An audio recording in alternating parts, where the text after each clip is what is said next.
A América do Sul, conhecida pelas belas paisagens, pessoas simpáticas e o bom clima. Mas economicamente, não devia ser rica. Um continente que concentra em perto de 1/3 da água doce renovável no mundo. Tem lítio no Atacama, petróleo na Venezuela, cobre no Chile, minério de ferro e soja no Brasil, além de algumas das terras agrícolas mais férteis do planeta. Se alguém desenhasse um continente para vencer economicamente e tivesse de definir os recursos, provavelmente desenharia algo como a América do Sul. E, no entanto, a história seguiu outro caminho. A Argentina entrou em incumprimento da dívida soberana 9 vezes. A Venezuela, apesar de possuir as maiores reservas de petróleo do mundo, mergulhou numa crise social profunda. O Chile, muitas vezes visto como o caso de sucesso regional, continua marcado por desigualdades difíceis de ignorar. Aqui há um padrão. A América do Sul tentou quase tudo. Governos de esquerda, governos de direita, ditaduras, democracias, nacionalizações, privatizações, tudo. Ainda assim, o mesmo ciclo regressava. Crescimento, dívida, crise e empobrecimento. O problema, porém, não começou ontem, começou na própria arquitetura económica da região. E é mesmo sobre isso que nós vamos falar hoje. Bem-vindos a mais um vídeo da WBW Economia e Sociedade. Qual o segredo do Uruguai para conseguir ter sucesso na América do Sul? Muito bem, para conseguirmos perceber como é que tudo isto funciona, temos de olhar para trás. Vamos andar um bocadinho no tempo e vamos perceber o que é que os portugueses e os espanhóis fizeram quando chegaram a este continente. Bem, temos de olhar para a prioridade deles. O objetivo era simples, retirar riqueza e enviá-la para a Europa. Ouro, prata, açúcar, madeira, tudo o que pudesse ser extraído era exportado. A economia foi organizada para canalizar a riqueza para cima e para fora, não para fazer circular entre as populações locais. O sistema de economia ilustra bem essa lógica. A coroa espanhola concedia aos colonizadores o direito de exigir trabalho e tributo às populações indígenas, em troca de proteção e educação cristã. Mas a verdade é que essa economia desapareceu, os impérios também, mas muitas regras sobre a terra, justiça e poder político ainda têm os seus traços de base. O continente mudou de bandeira, mas nem sempre mudou a estrutura. A herança ainda pesa. Zonas com forte concentração fundiária colonial continua associada a rendimentos mais baixos e a estados menos capazes. Na Colômbia, no Chile e no Uruguai, o 1% mais rico detém cerca de 40% da riqueza total. No Brasil, desde a década de 1530, grandes parcelas de terra foram entregues a pessoas próximas do rei português. 5 séculos depois, a concentração da propriedade continua a marcar a vida económica e política. Agora, já não na mão dos portugueses, mas nas mãos de alguns seletos brasileiros. A isto junta-se outro problema, a dependência de matérias-primas. Um país é considerado dependente de produtos de base quando mais de 60% das exportações vêm desse tipo de bens. Todos os países sul-americanos ultrapassam este limiar. Isto significa que os orçamentos nacionais sobem e descem ao ritmo do cobre, do petróleo, da soja ou do minério. Quando os preços disparam, os governos gastam, criam subsídios, contratam, constroem, distribuem benefícios. Durante algum tempo, tudo parece funcionar e bem. Mas quando os preços caem, a despesa permanece. Milhões de pessoas já dependem daqueles subsídios. Então, crescem os déficits, aumentam-se as dívidas e chega à parte mais dolorosa: o corte desses benefícios. Foi assim durante as décadas de 71, 2000. A região registrou 20 golpes de Estado, 451 assassinatos políticos e 217 motins. A dívida e a inflação agravaram as crises, mas a raiz era muito antiga. Desigualdade profunda, instituições frágeis e economias vulneráveis. Países que herdaram economias frágeis e fundamentalmente mal desenhadas e que nunca conseguiram corrigir isso. Ainda assim, pareceu que nos anos 2000 tudo podia mudar. A procura chinesa por matérias-primas impulsionou um crescimento anual próximo dos 5%. A pobreza caiu para menos de metade e uma nova classe média emergiu. Do Brasil à Bolívia, muitos líderes anunciaram uma nova era, mas depois de 2014 os preços das matérias-primas caíram e mais uma vez o ciclo repetiu. O crescimento regional aproximou-se de zero e a parte dos avanços recuou. Foi neste momento que muitos concluíram que a América do Sul estava presa ao seu destino. Recursos abundantes, instituições frágeis, más gestões e crises repetidas. Mas há um país que complica essa explicação. Um país pequeno, sem petróleo, sem grande riqueza mineral e com pouco mais de 3,4 milhões de habitantes.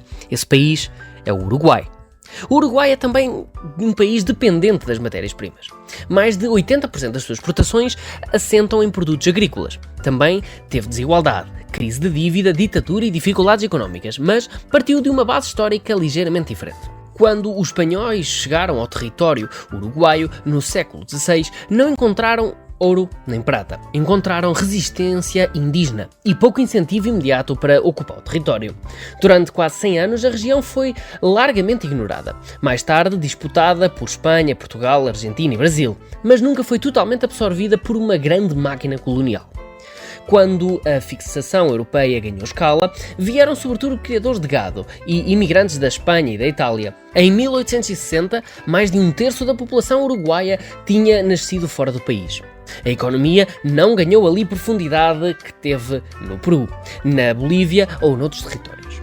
Isto não tornou o Uruguai automaticamente estável. A verdade é que o século XIX teve guerras civis, golpes e lutas entre as elites, mas as bases institucionais eram menos pesadas.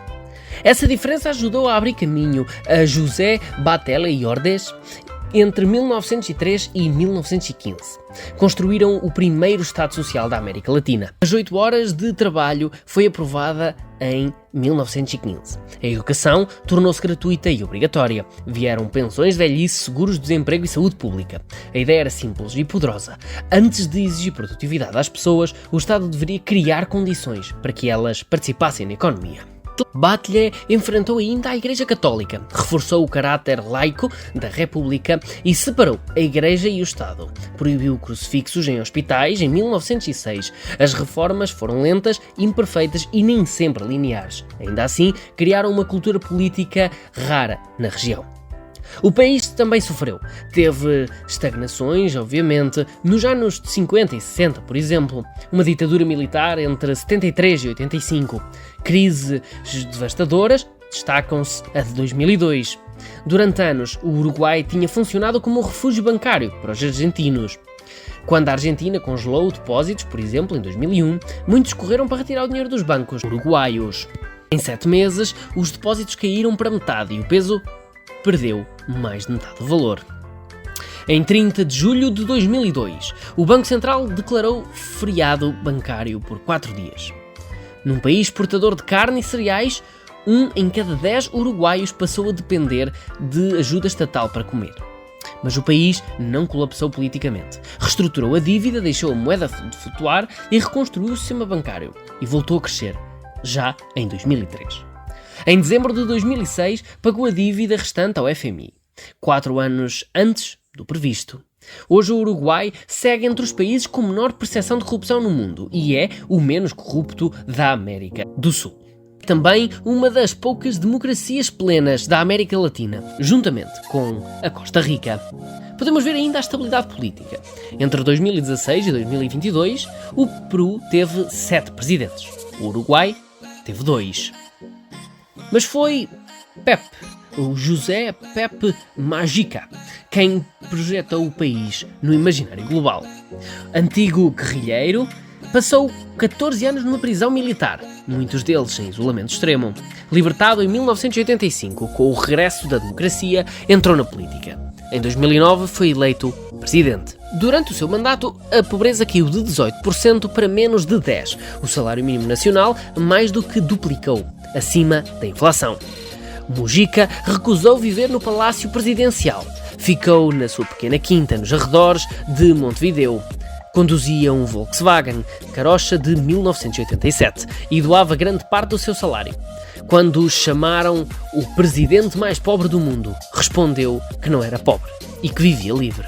A sua presidência foi ainda marcada pela legalização do aborto, o casamento entre pessoas do mesmo sexo e a marijuana recreativa. Esta última reforma conseguiu tornar o Uruguai um dos países mais eficientes na luta contra os cartéis.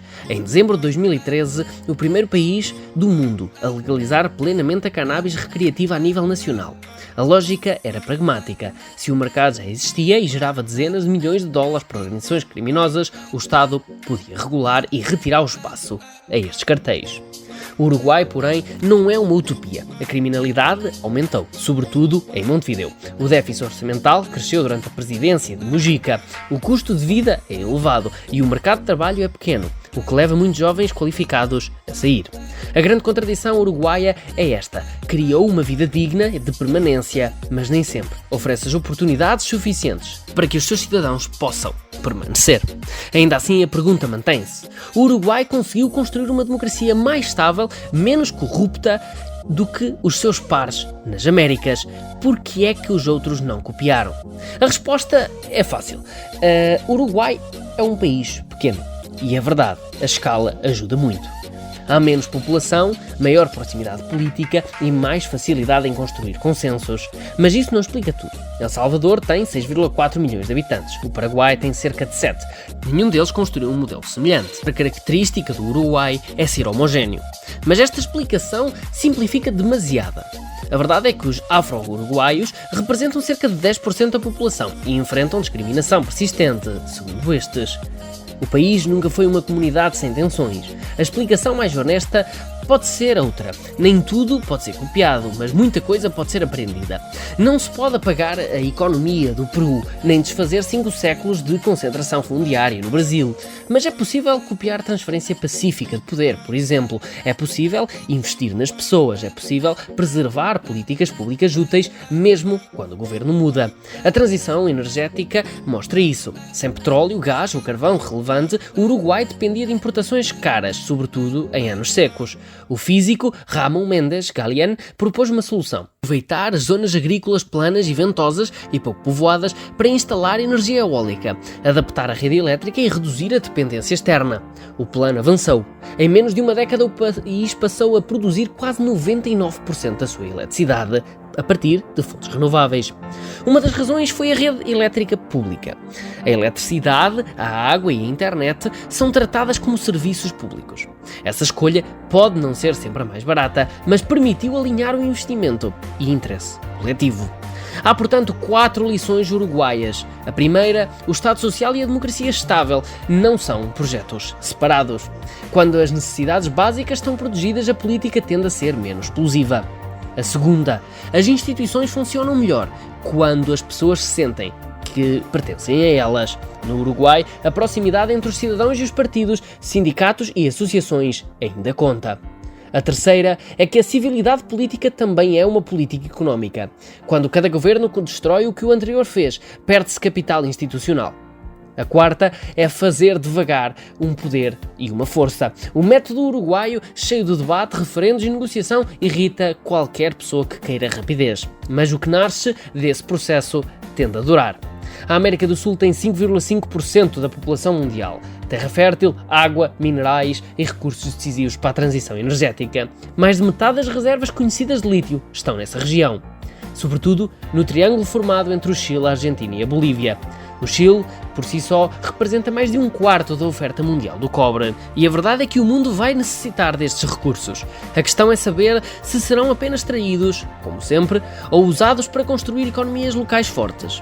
O Uruguai não oferece uma receita mágica, oferece algo mais interessante. Uma prova de que existe a possibilidade de tentar construir algo melhor nas Américas.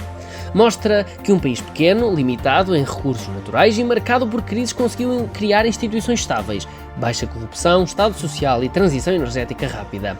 Talvez a América do Sul não precise de copiar o Uruguai. Talvez precise apenas de levar a sério a pergunta que o Uruguai deixou no ar. Se a riqueza de um país não começasse no que está debaixo do solo, mas na confiança, o que é que se consegue construir em cima dele? Muito obrigado por terem visto o vídeo até aqui e se gostam deste tipo de questões, nós neste canal temos diversos vídeos a falar sobre como as economias de diversos países evoluíram, seja da Alemanha, da Noruega, da crise da dívida grega, por exemplo. Por isso não se esqueçam de subscrever aqui o canal para ter acesso a mais conteúdo destes. Muito obrigado e até ao próximo.